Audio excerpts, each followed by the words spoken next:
Assalamualaikum. Salam literasi. Butuh buku. Kesempatan kali ini saya membahas satu buku karya Yuval Noah Harari. 21 pelajaran untuk abad ke-21.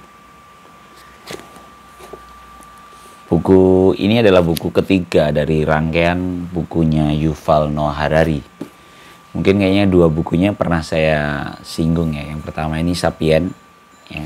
Sapien riwayat singkat umat manusia, Yuval Noah Harari ya. Kemudian yang kedua Homo Deus, masa depan umat manusia. Ini juga Yuval. Nah, ini yang ketiga adalah buku ini. Sebenarnya urutannya kalau kita baca bukunya, jadi sebenarnya Sapien ini cenderung membahas tentang masa lalu, masa sejarah manusia. Sementara Homo Deus ini bicara tentang masa depan. Lalu buku ketiga ini justru lebih ke hari inian, memang bukan hari ini sih, tapi kekinian. Jadi tema-tema di abad 2021, jadi di abad ini. Tentu yang disebut sekarang ini kalau ukuran Yuval ini kan orangnya mainnya main rentang panjang. Mungkin saya pernah singgung di Sapien ya. Dia main rentang panjang. Jadi ini pun juga sama. Ini dari tahun 2000 hingga tahun 2100. Jadi abad ke-21.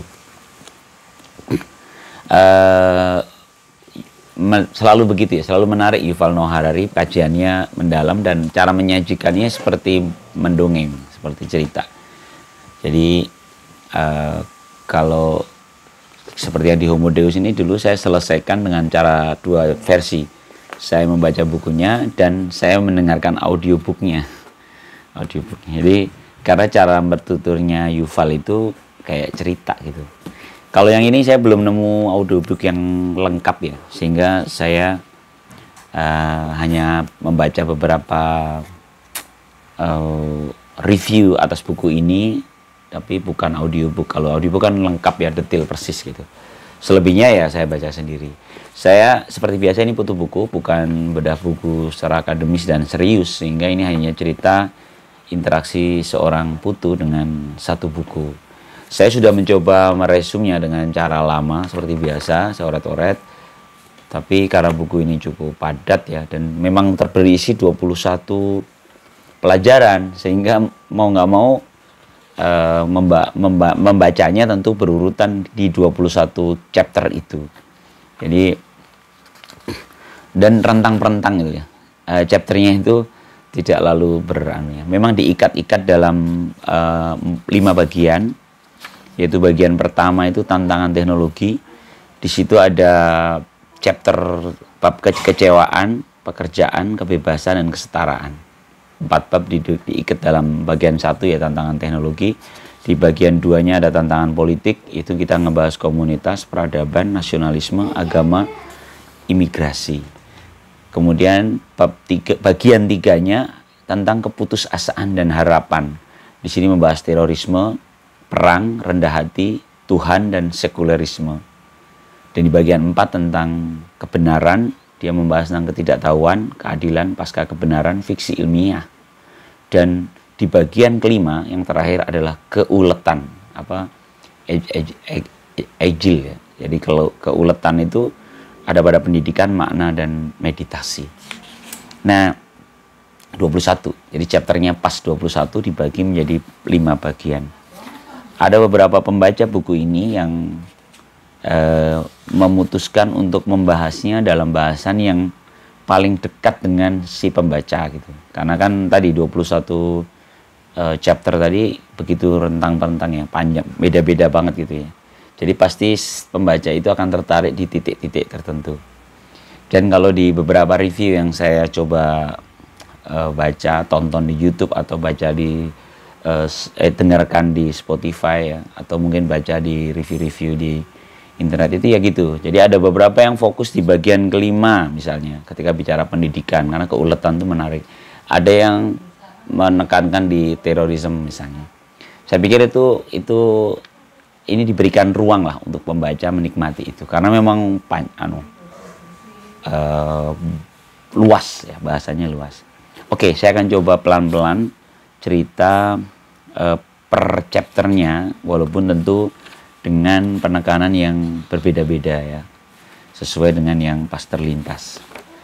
Nah, contoh misalnya kita dari awal deh, tantangan teknologi di bagian 1, tantangan teknologi ini cerita tentang teknologi dan ideologi itu dibahas di kekecewaan. Jadi ada kekecewaan akhir sejarah yang ditunda. Bagaimana teknologi dan ideologi mulai dipertentangkan gitu. Adanya ya paling fenomenal tentu AI ya, artificial intelligence. Terus di kedua tentang pekerjaan. Kalau sudah besar nanti kamu mungkin tidak punya pekerjaan. Jadi quote-nya subjudulnya di chapter pekerjaan itu adalah kalau sudah besar nanti kamu mungkin tidak punya pekerjaan. Tidak punya pekerjaan belum berarti lalu menganggur, tapi bisa jadi memang cara mendefinisikan pekerjaan itu menjadi berbeda gitu, karena ada disrupsi tadi. Saya pikir ini sebuah pikiran yang menarik dari seorang Yuval yang memantik kita ke depan sana. Jangan-jangan memang suasananya akan sangat berbeda.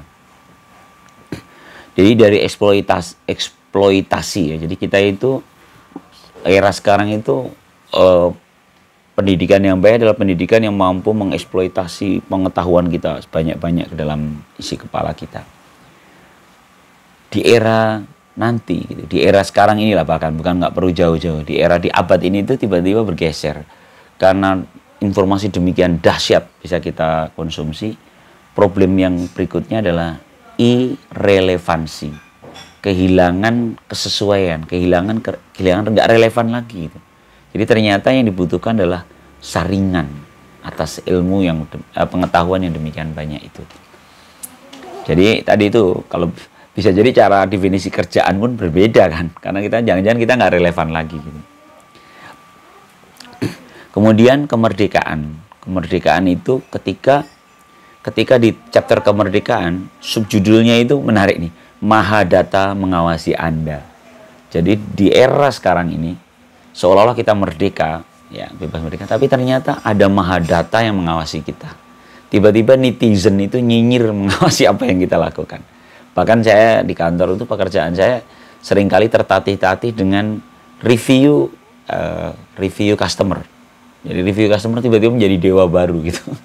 Seolah-olah review customer itu menjadi salah satu perangkat yang harus dituruti, bahkan terhadap ketentuan dan prosedur yang ada bisa dilanggar, bisa dituntut untuk dilompati gitu dengan tuntutan dari customer melalui reviewnya. Ini kan Mahadata ya.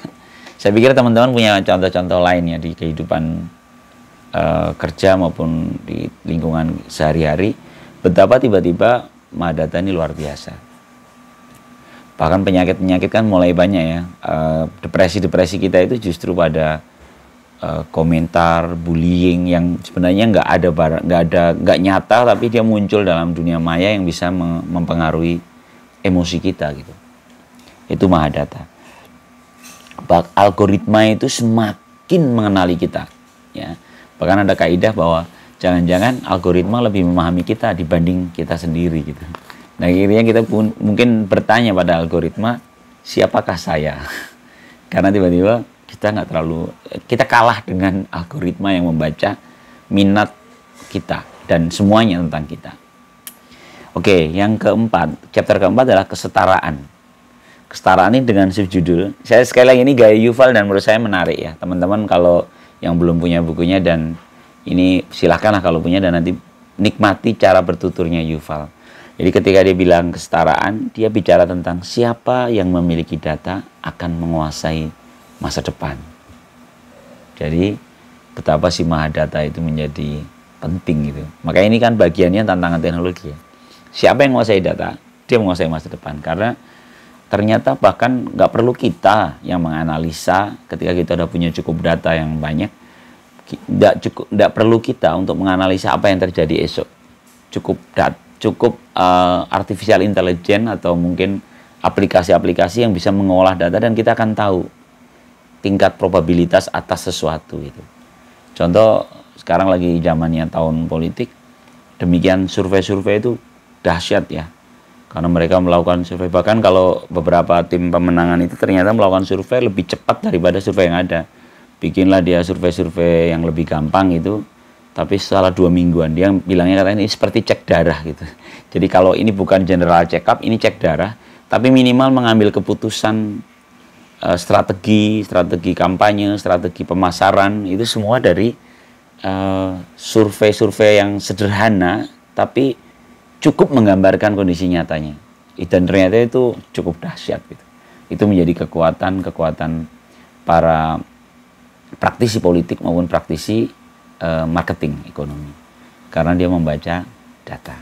Itu di bagian pertama, tantangan teknologi. Oke, bagian kedua, tantangan politik. Tantangan politik ini di chapter pertamanya adalah chapter 5. Ya, kan tadi udah 4 ya. Chapter 5-nya adalah komunitas. Jadi manusia ini memiliki tubuh. Subjudulnya begitu ya. Jadi komunitas itu ini daring apa luring? Iya nggak sih? Teman-teman ngerasain ya. Saya bahkan di grup WA saya itu ratusan grup WA dan beberapa ada komunitas yang kami belum pernah luring. Kami ketemunya daring terus gitu. Sampai sekarang masih daring gitu. Padahal sementara manusia itu memiliki tubuh.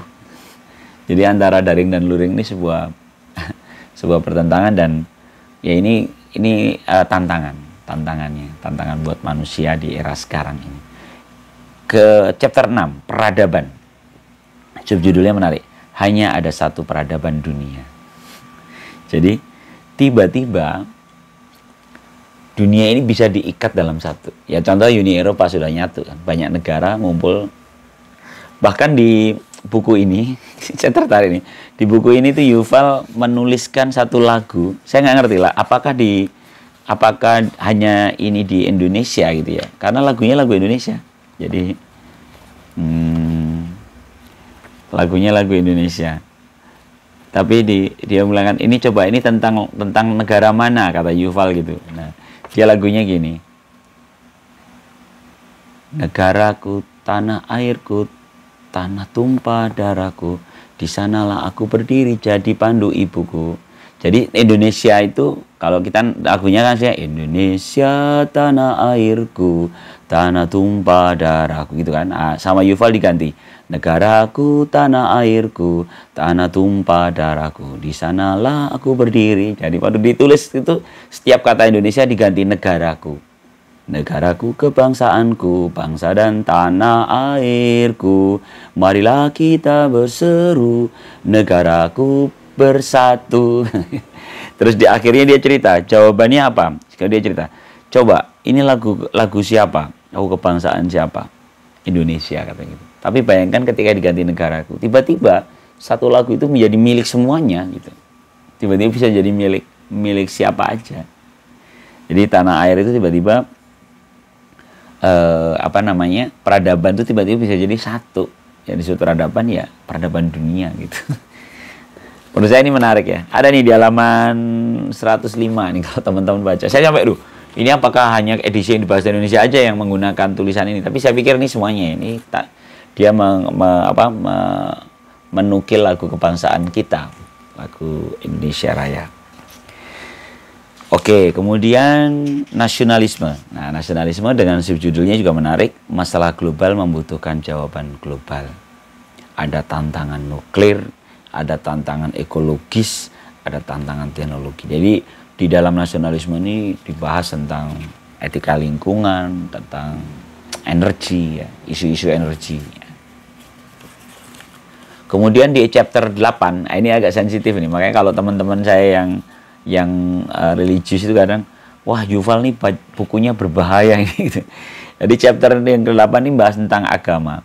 Jadi di situ subjudulnya adalah Tuhan kini melayani negara.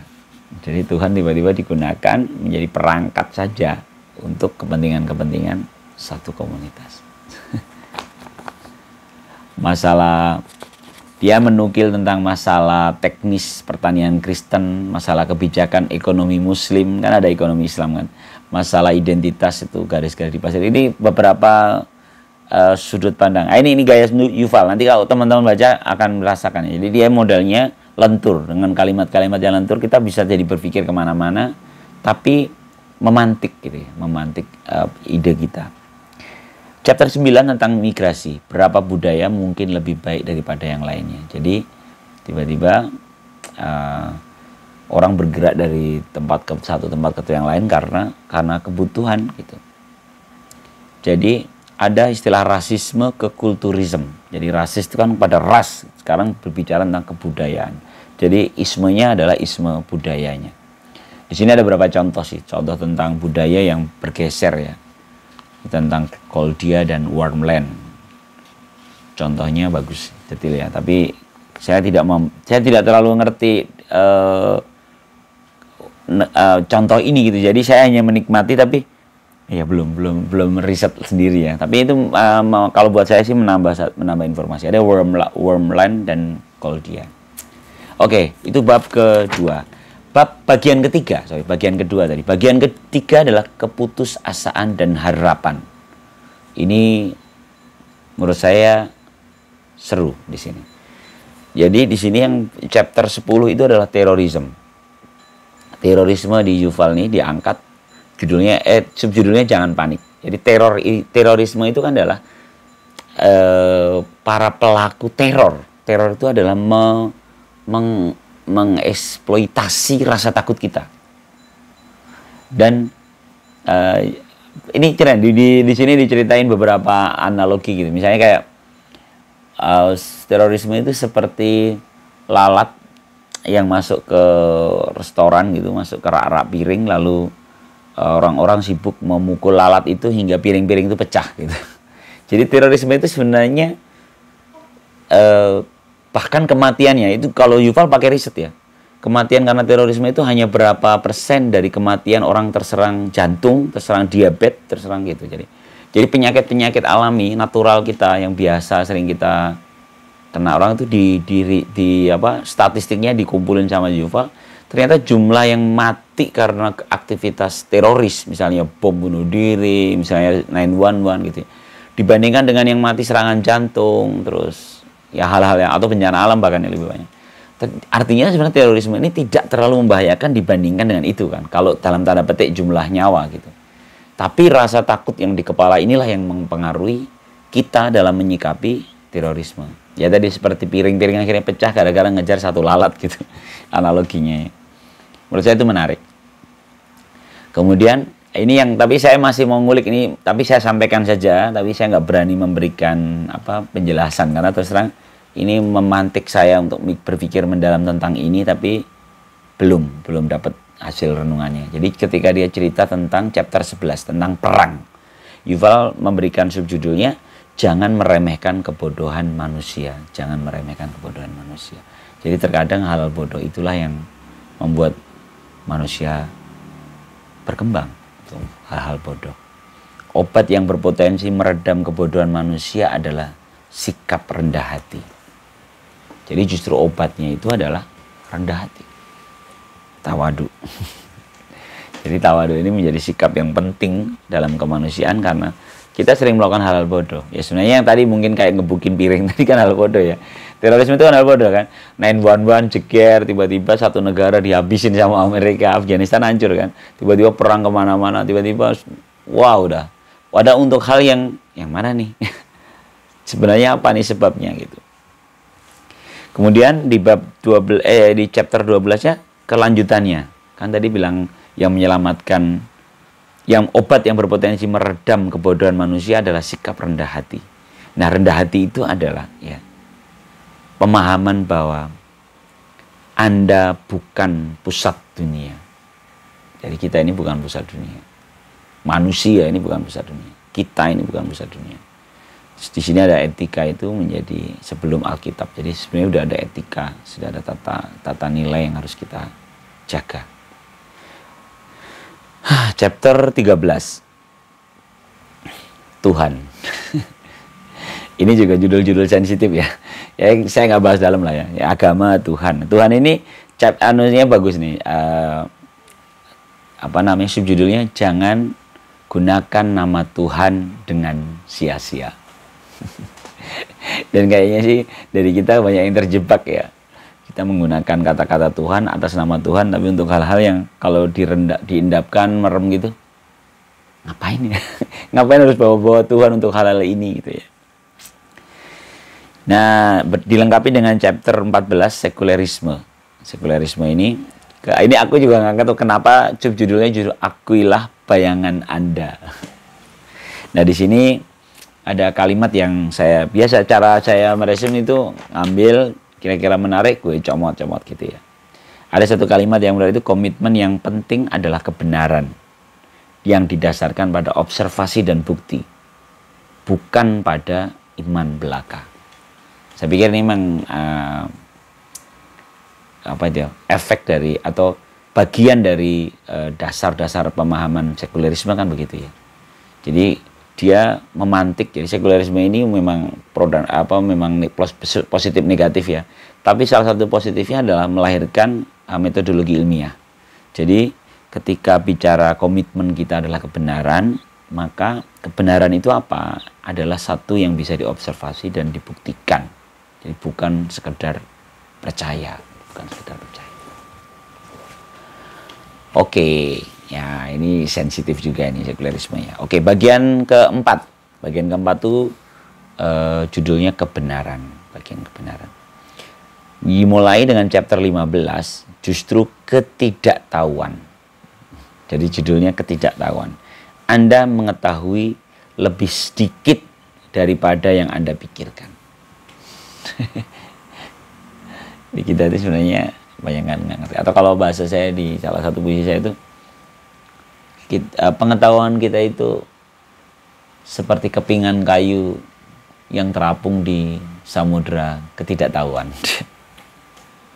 Sangat tidak tahu. Chapter 16, keadilan. Ini subjudulnya juga menarik. Jadi ketika ngomongin keadilan, Yuval mengingatkan bahwa rasa keadilan kita boleh jadi sudah kadaluarsa.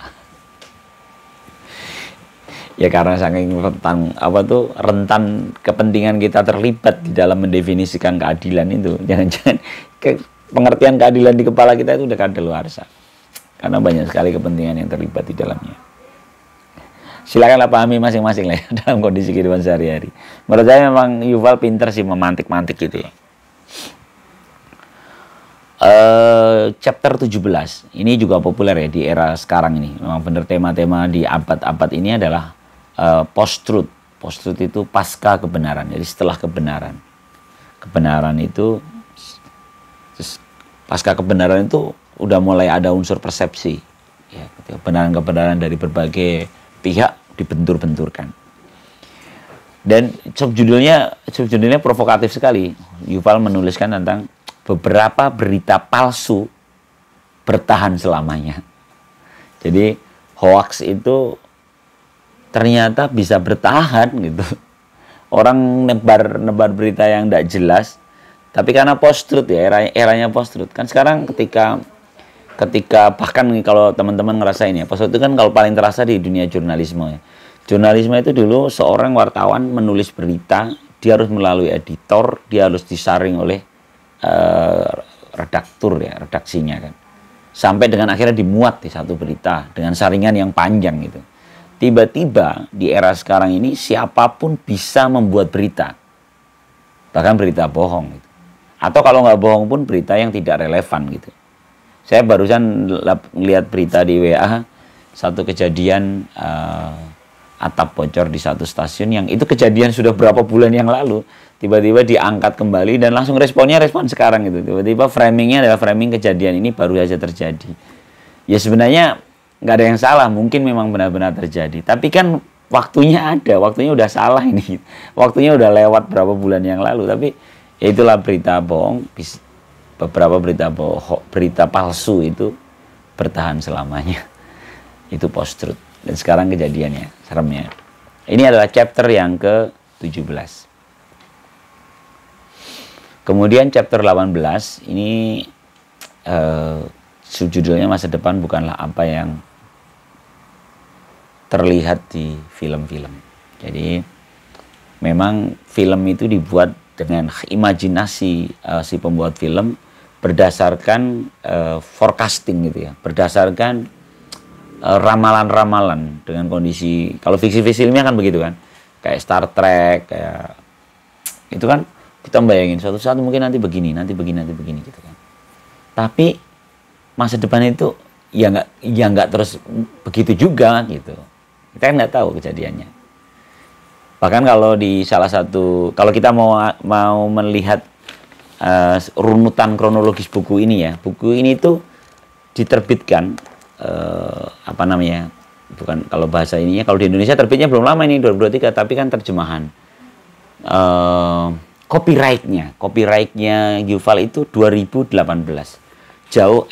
bukan jauh tapi sebelum kejadian pandemi. Tapi yang ditulis Yuval di buku pesan 21 pelajaran untuk abad 21 ini banyak yang sudah terjadi di beberapa tahun setelah buku ini dirilis. 2018, di 2019 akhir sudah mulai ada kasus COVID, dan 2020 mulailah lockdown. Mulailah yang tadi di tantangan teknologi tadi terjadi, ya kan. Jadi kan seorang Yuval pun dia menelaah ke depan sana kan. Tapi sebenarnya kelak kejadian masa depan itu ya nggak mesti begitu gitu. Ini kan hanya forecasting kita gitu. Bahkan nanti kalau di bukunya Homo Deus, sorry ya nggak apa-apa ya, kita lompat-lompat ya. Di sini ada nih di bab belakangnya itu, dia ceritakan ini masa depan manusia ya. Kata Yuval, saya menuliskan apa yang kemungkinan manusia terjadi di kelak, namun gitu bisa jadi yang saya tuliskan ini tidak terjadi karena si pembaca buku ini tidak ingin semua terjadi kan, yang dimungkinkan terjadi kan, terus dia melakukan effort yang lain gitu kan. Jadi sebenarnya para penebak itu, para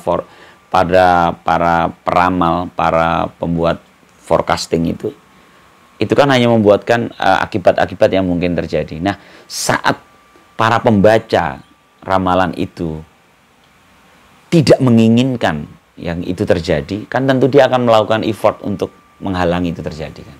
Jadi bisa jadi nggak jadi. Oke ya, itu makanya fiksi ilmiah itu menarik. Fiksi ilmiah itu sebuah pemantik. Dan kita ngerasain kok ya, dulu itu sudah ada beberapa film bagaimana ada handphone, ada cara bertelepati, tapi ternyata sekarang sudah terjadi. Bagian 5, keuletan. Nah ini menurut saya ini menarik, keuletan ini menarik banget karena cocok buat pendidikan. Jadi di chapter pendidikannya itu dikasih subjudulnya, tulisan saya kok jelek ternyata, maaf ya. Pendidikan. Saya itu bikin resume tapi tulisan saya sendiri. Oh, perubahan adalah satu-satunya yang konstan. Jadi perubahan adalah satu-satunya yang konstan. Di buku ini Yuval ini termasuk nyambung di yang awal tadi ya. Yang awal tadi kan saya cerita tentang pekerjaan, kalau sudah besar nanti kamu mungkin tidak punya pekerjaan. Sama di pendidikan pun begitu. Kita mengajarkan anak kita kecakapan teknis gitu. Misalnya bisa bongkar komputer, bisa bikin program, bisa menguasai bahasa asing, bisa dan sebagainya. Banyak kemampuan-kemampuan teknis ya. Atau mungkin kayak saya latar belakang akuntansi, kita mendidik anak kita memahami akuntansi dengan baik, manajemen keuangan dengan baik. Tiba-tiba saat dunia berubah, karena perubahan itu adalah sesuatu yang konstan kan. Yang konstan itu hanya perubahan sendiri. Ketika dunia itu berubah, ternyata kecakapan teknik kita tadi itu, anak-anak kita yang sedang pelajari anak kita itu nggak berguna di esok hari. Misalnya contoh, saya sarjana akuntansi gitu. Tapi ketika aplikasi akuntansi itu canggih, nggak lagi butuh manusia gitu, nggak perlu lagi butuh akuntan gitu. Atau ketika jago menguasai bahasa asing, tiba-tiba nanti ada aplikasi yang langsung bisa menerjemahkan omongan orang gitu. Selesai. Artinya apa? Ngapain saya belajar bahasa asing ketika ada aplikasi yang kita colok dan kita langsung tahu. Nah, jadi ada kecakapan teknis yang ternyata kita berupaya betul di saat ini dan ternyata kelak nggak berguna. Nah, di sini si Yuval seperti mengingatkan gitu bahwa jangan-jangan yang kita butuhkan yang dibutuhkan anak kita justru kemampuan menyikapi perubahan. Menurut saya ini menarik ya, ini relate betul dengan kondisi sekarang ini.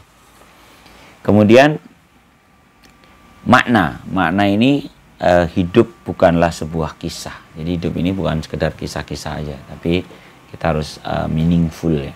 Dan yang terakhir itu adalah di 21, di chapter 21, pelajaran yang ke-21 adalah meditasi.